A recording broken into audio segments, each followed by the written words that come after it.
आज का हमारा टॉपिक है संविधान एवं राज्य व्यवस्था। संविधान एवं राज्य व्यवस्था।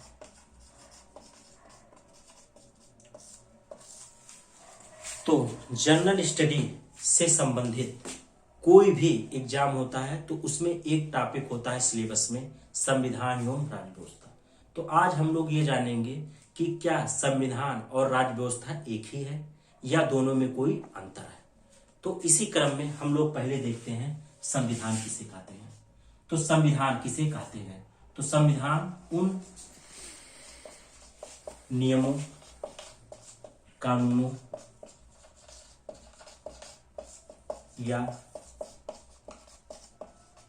सिद्धांतों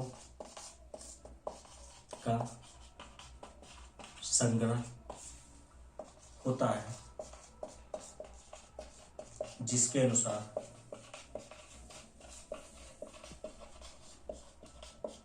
किसी देश का शासन चलाया जाता है।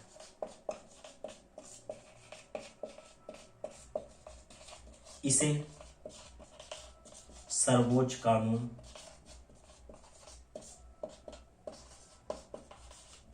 भी कहते हैं। तो संविधान एवं राज्य व्यवस्था जानने के क्रम में सबसे पहले हम लोगों ने देखा कि संविधान क्या होता है। तो संविधान ऐसे नियम, कानून या सिद्धांतों का संग्रह होता है जिसके अनुसार किसी देश का शासन चलाया जाता है। इसे सर्वोच्च कानून भी कहते हैं। अब संविधान को हम सर्वोच्च कानून क्यों कहते हैं? क्योंकि किसी भी देश में अगर कोई कानून अस्तित्व में है तो वो संविधान के दायरे में ही रहेगा। अगर कोई कानून देश के अंदर कोई अस्तित्व में अगर कोई कानून है, अगर वो संविधान को किसी भी तरीके से चुनौती देता है, संविधान के किसी भी सिद्धांत को, संविधान के किसी भी आदर्श को अगर वो चुनौती देता है या उससे मेल नहीं खाता है, तो सर्वोच्च न्यायालय को यह अधिकार है कि उस कानून को वह निरस्त कर दे। इस अर्थ में हम कह सकते हैं कि संविधान किसी देश का सर्वोच्च कानून होता है। अब दूसरी चीज हमको देखते हैं कि राज्य व्यवस्था क्या होती है। दूसरी चीज हम देखते हैं राज्य व्यवस्था क्या होती है, फिर दोनों में अंतर समझते हैं। तो राज्य व्यवस्था, राज्य व्यवस्था वास्तव में संविधान का व्यवहारिक रूप ही राज्य व्यवस्था कहलाता है।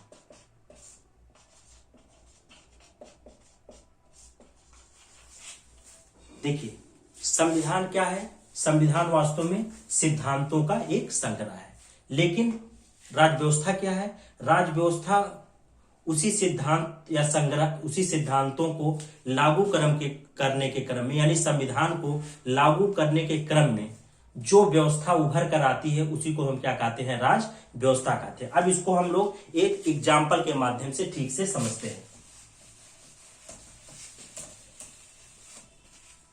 जैसे संविधान के अनुच्छेद 17 में, जैसे संविधान के अनुच्छेद 17 में यह प्रावधान है कि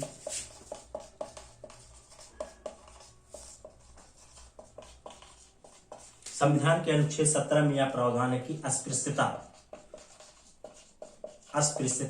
यानी छुआछूत, अस्पृश्यता विधि के अनुसार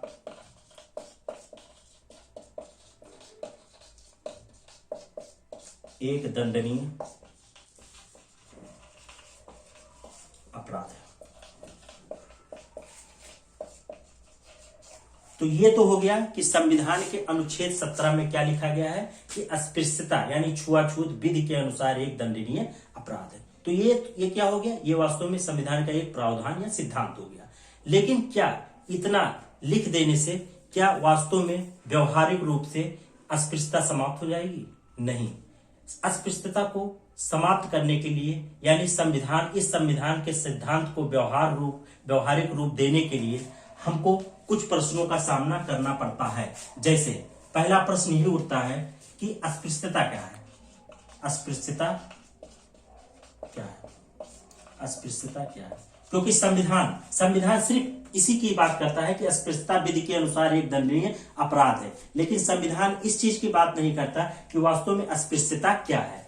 तो उसी सवाल के जवाब देने के क्रम में राज व्यवस्था का जन्म होता है। जैसे पहला चीज हो गया अस्पृश्यता क्या है, दूसरा कि संविधान का अनुच्छेद 17 कहता है एक दंडनीय अपराध है। तो वास्तव में दंडनीय अपराध है तो इसके लिए दंड क्या होगा, इसके लिए दंड क्या होगा, जेल होगी, जुर्माना होगा या दोनों होगा। तो इन बातों का जवाब संविधान में नहीं मिलता है। तो इसी बातों का जवाब देने के लिए संसद क्या करती है, संसद ने एक कानून बनाया जिसको हम कहते हैं अस्पृश्यता निवारण अधिनियम 1955। तो वास्तव में ये क्या हो गया, ये जो संसद ने जो कानून बनाया ये क्या हुआ, इस कानून वास्तव में संसद के इस संविधान के इसी अनुच्छेद को लागू करने के लिए व्यवहारिक रूप देने के लिए संसद ने जो कानून बनाया यही हो गया राज व्यवस्था का एक अंग हो गया। तो संसद ने जो कानून बनाया वो वास्तव में क्या हो गया, राज व्यवस्था हो गई। तो इस तरीके से हम कह सकते हैं कि संविधान में अगर कोई अनुच्छेद है या हम किसी भाग की बात करते हैं संविधान के, तो वो वास्तव में संविधान हम पढ़ रहे हैं। लेकिन अगर संविधान के किसी अनुच्छेद को लागू करने के क्रम में अगर संसद ने या विधानमंडल ने कोई कानून बनाया है तो वो किसका हिस्सा हो गया, वो राज व्यवस्था का हिस्सा हो गया। जैसे अनुच्छेद 17 संविधान का हिस्सा है, लेकिन अस्पृश्यता किसका हिस्सा हो गया, राज व्यवस्था का हिस्सा हो गया। अब ये तो हो गया संसद द्वारा जो कानून बनाया गया वो राज व्यवस्था का हिस्सा हो गया। इसी तरीके से राज व्यवस्था में अगर देखा जाए, राज व्यवस्था में हमको क्या क्या पढ़ना रहता है। संविधान तो उसका सैद्धांतिक पहलू हो गया और राज व्यवस्था क्या हो गया, उसका व्यवहारिक पहलू। तो राज व्यवस्था में हमको क्या पढ़ना है, संसद या विधान मंडल द्वारा पारित कानून। जैसे अभी मैंने बताया कि अनुच्छेद 17 को लागू करने के लिए जो कानून संसद ने बनाया था अस्पृश्यता निवारण अधिनियम, वो किसका हिस्सा हो गया, राज व्यवस्था का। दूसरा, समय समय पर सर्वोच्च न्यायालय या उच्च न्यायालय संविधान के किसी प्रावधान को की व्याख्या करने के लिए समय समय पर कुछ निर्णय देता है, उसको भी हम कहा शामिल करते हैं, राज व्यवस्था में। तो हम दूसरे में क्या लिखेंगे कि सुप्रीम कोर्ट या हाई कोर्ट के निर्णय। जैसे इसका एग्जाम्पल अगर लिया जाए तो जैसे है प्रेस की स्वतंत्रता। जब संविधान लागू हुआ था, यानी मूल संविधान में प्रेस की स्वतंत्रता का उल्लेख कहीं भी नहीं था। बाद में सुप्रीम कोर्ट ने अनुच्छेद 19 की व्याख्या करते हुए इस चीज को भी जोड़ा कि प्रेस की स्वतंत्रता एक मौलिक अधिकार है। तो इस तरीके से हम कह सकते हैं कि सुप्रीम कोर्ट ने एक निर्णय दिया कि प्रेस की स्वतंत्रता एक मौलिक अधिकार है। तो ये कहां आ जाएगा, हमको राज व्यवस्था में आ जाएगा। तीसरा चीज हमको राज व्यवस्था में क्या पढ़ना है, गैर संवैधानिक संस्था के बारे में। अभी हम बात करते हैं कि गैर संवैधानिक संस्था वास्तव में क्यों होती है, गैर संवैधानिक संस्था क्या होती है। तो कुल मिला के क्या हो गया कि संविधान क्या हो गया कि सिद्धांत हो गया, जबकि राज व्यवस्था क्या हो गया, उसी का व्यवहारिक रूप हो गया। तो अब हम बात करते हैं थोड़ा सा संस्थाओं के बारे में। तो संस्थाओं की अगर बात करें तो संस्थाएं 3 प्रकार की होती हैं। पहला होता है संवैधानिक संस्थाएं, दूसरा होता है असंवैधानिक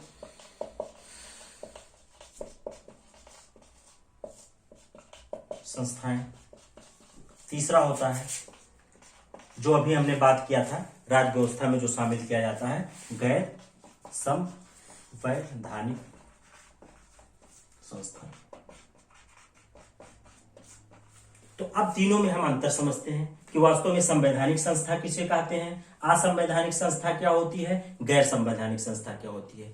तो संवैधानिक संस्था हम उसे कहते हैं जिसका स्पष्ट रूप से उल्लेख कहां पे हो, संविधान में। जैसे चुनाव आयोग,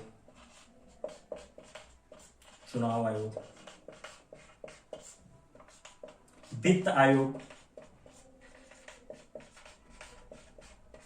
चुनाव आयोग और वित्त आयोग।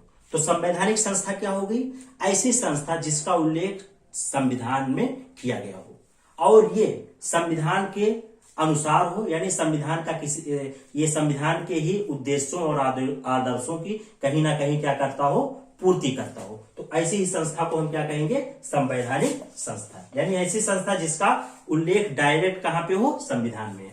दूसरा क्या है, असंवैधानिक संस्था। असंवैधानिक संस्था क्या किसे कहेंगे, पहला तो यही है कि असंवैधानिक संस्था जिसका संविधान में कहीं उल्लेख नहीं है और ये संविधान के किसी भी आदर्श का या सिद्धांत का पालन नहीं करती है, बल्कि ये संविधान के विरुद्ध होती है। तो असंवैधानिक संस्थाएं किसको कहेंगे, जो संविधान जिसका उल्लेख संविधान में ना हो और संविधान का ये कहीं ना कहीं से क्या करता हो, विरोध करता हो। जैसे कोई आतंकवादी संगठन हो, आतंकी संगठन या नक्सली संगठन। तीसरा चीज आते हैं जो कि हमको राज्य व्यवस्था का हिस्सा है, गैर संवैधानिक संस्थाएं। तो गैर संवैधानिक संस्था किसको कहते हैं, ऐसी संस्थाएं जिनका संविधान में उल्लेख तो ना हो, संविधान में उल्लेख ना हो, संविधान में उल्लेख ना हो, लेकिन यह संविधान को ही, संविधान के आदर्शों या सिद्धांतों,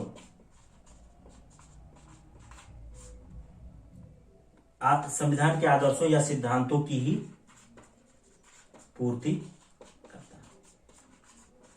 यानी कहने का मतलब यह है कि गैर संवैधानिक संस्था हम उसको कहेंगे जिसका उल्लेख भले ही संविधान में ना हो, इसका उल्लेख संविधान में नहीं होता है, लेकिन ये संविधान के विरुद्ध भी नहीं होता है, ये कहीं ना कहीं से किसी ना किसी प्रकार से अप्रत्यक्ष या प्रत्यक्ष रूप से संविधान में ही कही गई बातों को, उनके आदर्शों को, उनके सिद्धांतों को ही अमल में लाता है, यानी उनकी ही पूर्ति ये करता है। अब इसमें भी गैर संवैधानिक संस्था में क्या हो गया, गैर संवैधानिक संस्था में, गैर संवैधानिक संस्था को फिर से दो भागों में बांटा जाता है। एक होता है सांविधिक और एक होता है कार्यकारी। तो सांविधिक संस्था किसको कहते हैं, ऐसी संस्था जो कानून बनाकर किसी कानून के तहत बनाई गई हो, किसी कानून के तहत बनाई गई हो। यानी गैर संवैधानिक संस्था क्या होगी, जिसका संविधान में भले ही उल्लेख ना हो, लेकिन यह कहीं ना कहीं से संविधान के ही आदर्शों का पालन करती है। दूसरी चीज, इसको फिर से दो कैटेगरी में बांटते हैं, एक सांविधिक और एक कार्यकारी। सांविधिक संस्था क्या होती है, ऐसी संस्था जो कानून के तहत बनाई गई हो, जैसे राष्ट्रीय मानवाधिकार आयोग, राष्ट्रीय मानवाधिकार आयोग। तो ये संसद ने एक कानून बनाया था, राष्ट्रीय मानवाधिकार कानून 1992, उसी के तहत इसका 1993 में राष्ट्रीय मानवाधिकार आयोग का गठन किया गया था। तो ये क्या होगी, एक सांविधिक संस्था होगी। दूसरी कार्यकारी संस्था क्या होती है, कार्यकारी संस्था को कानून बनाकर नहीं बनाया जाता है, बल्कि मंत्रिपरिषद के आदेश द्वारा, मंत्रिपरिषद के आदेश द्वारा। जैसे इसका उदाहरण है नीति, जो कि पहले इसका उदाहरण है नीति आयोग। तो कुल मिला के संस्थाएं कितनी होंगी? 3 तरीके की, संवैधानिक, असंवैधानिक संस्था और गैर संवैधानिक का मतलब सीधा सीधा जिसका संविधान में उल्लेख हो, असंवैधानिक का मतलब जिसका संविधान में उल्लेख भी ना हो और वो संविधान के कहीं ना कहीं विरोध में हो। दूसरी चीज गैर संवैधानिक क्या होगी? जिसका संविधान में भले ही उल्लेख ना हो लेकिन यह कहीं ना कहीं से संविधान के सिद्धांतों आदर्शों का ही पालन करती है। इसको फिर से 2 कैटेगरी में बांटते हैं, सांविधिक और कार्यकारी। सांविधिक संस्था उसको कहते हैं जिसको कोई कानून बनाकर बनाया गया हो, जैसे राष्ट्रीय मानवाधिकार आयोग। इसी के साथ ही कार्यकारी किसको कहते हैं? ऐसी संस्था को जो मंत्रिपरिषद के आदेश द्वारा बनाई गई हो, जैसे नीति आयोग। तो बस आज के लिए इतना ही, धन्यवाद।